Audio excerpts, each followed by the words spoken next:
السلام عليكم ورحمة الله وبركاته. سو دhowaada khiyaarta sharafta iyo qiimaha leh. waa barnaamijkii aan mar walba kaga hadlaynay waxyaabaha sunta ah halista ah ee guryaha inoo yaalo oo aanan warka u haynin. maanta barnaamij aad iyo aad muhiim u ah ayaan idin wadaa, sababtoo ay tahay waa waxyaabo badan oo caruurta yaryar, ilmaha yaryar, xataa dadka waaweyn qaarkood isbitaalada dhigay laakiin aan war loo haynin. alaabtaas maxay tahay? alaabtaas waa alaabta aan guryaha ku nadiifsano oo la yiraahdo bleachka. bleach dadkoo dhan way wada yaqaanaan.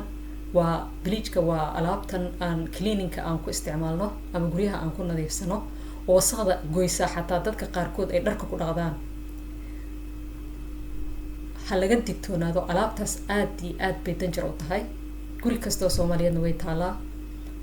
jiro badan ayay keentaa, cudurro badan ayay keentaa, especially gooniha u ahaato ilmaha yaryar, especially ilmaha yaryar ee markaas dhashay oo organadoodu ay aad khafiifka u yihiin, sanbabadooda ay khafiifka yihiin, maskaxdooda ay khafiifka yihiin, keliyooda ay khafiifka yihiin, wax walba ilmaha yaryar halis ayay u yihiin, waayo markaas ayay dhasheen waa khafiif, weli si fiican uma korin. marka alaabtan bleachka la dhaho waxay aad ugu daran tahay sanbabada ayay aad u dhaawacdaa, waayo marka guriga lagu dhaqo ama dharka lagu dhaqo hawada ayuu galaa. hawadana waa neefsanaa, waad ogtihiin.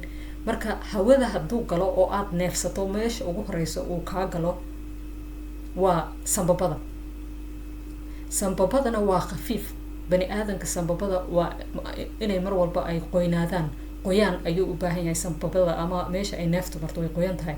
bleachka marka wuxuu ka dhigayaa wuu adkeynaya, meeshuu adkeynayaa wixii biyo ahaa ama masji ahaa ee ilaahay ugu talagalay ayuu dry ka dhigay. marka qofka waxaa ku adkaanaysa inuu neefsado. marka dadka qaarkood neefaa ku dhacda. bleachka waxaa kamid ah dhibaatada uu keeno neefta, especially ilmaha yaryar. neeftoo ku xiranta sanbabada, cunugiyo mar walba qufac badan, waayo saa idin sheegay meelaha airwayga la dhaho ama hawada ay marto waxaa loo baahan yahay inay mar walba qoynaato. haddii ay qalasho, bleachka wuu qalajiyaa marka, waayo ilmihii hadduu neefsado, xataa dadka waaweyn, ilmaha keliya maaha, ilmaha ugu daran, laakiin xataa dadka waaweyn meesha ugu horeysa uu dhaawaco waa sanbabada. waxaa kaloo uu dhaawacaa skinkuu dhaawacaa, maqaarku dhaawacaa, indhuhu dhaawacaa. qofka bani aadanka haddii uu mar badan uu isticmaalo, ama dharkiisa ha ahaato, ama jikada, ama musqusha, meel walba qofka ka shaqeeya waxaas, ama shaqadiisu ay u badan tahay inuu bleachka wax ku dhaqo, indhaha laga yaabaa inay dhibaato badan ka gaarto. indhuhu wax gaarsiiyaa, sanbabadu wax gaarsiiyaa. ilmaha yaryar especially waxa isbitaalka dhiga waa bleachka, laakiin war uma hayno. ha laga taxadiro. marka walaalaha Soomaaliyeed waxaan rabaa inaan la qaybsado waxyaabo badan ayaa jira oo aad kaga maarmi kartaan bleachka. waayo bleachka keliya ma aha waxa wasaqda gooya. waxyaabo badan oo natural ah oo wasaqda gooya ayaa jira oo aad soo gadan karto oo suuqa yaalo, oo kamid ah waxyaabo badan oo xataa cuntada aan ku darsano. maxaa kamid ah waxyaabahaas oo naturalka ah oo aad bleachka kaga maaranto? waxaa kamid ah baking powder ama baking soda. baking powder iyo baking soda wax yar ayay kala duwan yihiin, waa isku mid badanaa. haddii aad weyso baking soda, baking powder ayaa gadan kartaa. labada waa isku dhow yihiin, laakiin baking sodada ayaa cleaninka ku fiican. baking sodada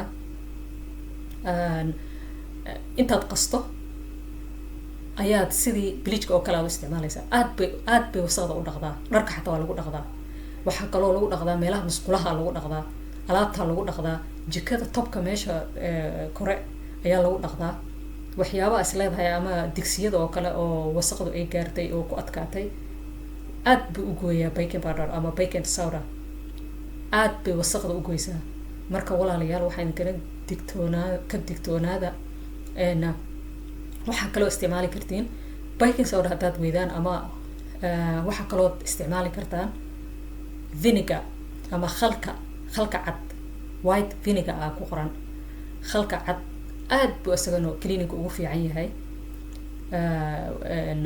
ama waa isku dari kartaa labadooda haddaad rabto isku dari kartaa ama gooni aad isticmaali kartaa waa sida bleachka oo kale ayay u dhaqaan wax walba musqusha saas oo kale u dhaqaan dhulka haddaad rabto ku dhaqan kartaa dharka haddaad rabto ku dhaqan kartaa ilmahana wax ma gaarsiiyo adiga wax kuma gaarsiiyo indhahaada wax ma gaarsiiyo skinkaaga wax ma gaarsiiyo waa wax natural ah waa ogtihiin cuntada lagu darsadaa baking soda cuntada lagu cake lagu daraa ama doolshada ama biscuitka waxaas lagu darsadaa waa ogtihiin waa cunto waa la cuni karaa